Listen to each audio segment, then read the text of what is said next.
सलाह ले पर संभल कर।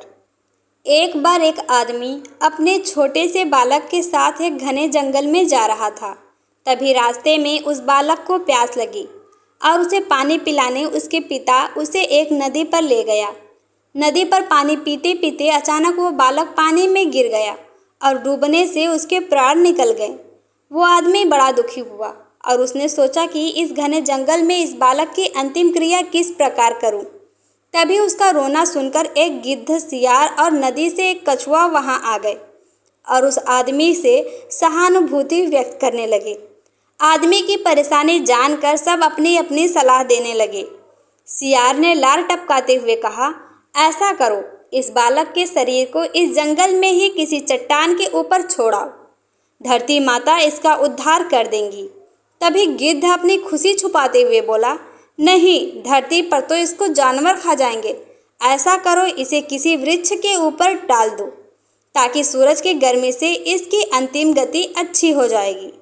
उन दोनों की बातें सुनकर कछुआ भी अपनी भूख को छुपाते हुए बोला, नहीं, आप इन दोनों की बातों से मत जाओ। इस बालक की जान पानी में गई है, इसलिए आप इसे नदी में बहा ही दो। और इसके बाद तीनों अपने अपने कहे अनुसार उस आदमी पर जोर डालने लगे। तब उस आदमी ने अपने विवेक का सहारा लिया और उन तीनों से कहा, तुम तीनों की सहानुभूति भरी सलाह में मुझे तुम्हारे स्वार्थ की गंध आ रही है। सियार चाहता है कि मैं इस बालक के शरीर को ऐसे ही जमीन पर छोड़ दूं ताकि ये उसे आराम से खा सके। और गिद्ध, तुम किसी पेड़ पर इस बालक के शरीर को इसलिए रखने की सलाह दे रहे हो ताकि इस सियार और कछुए से बचकर आराम से तुम दावत उड़ा सको।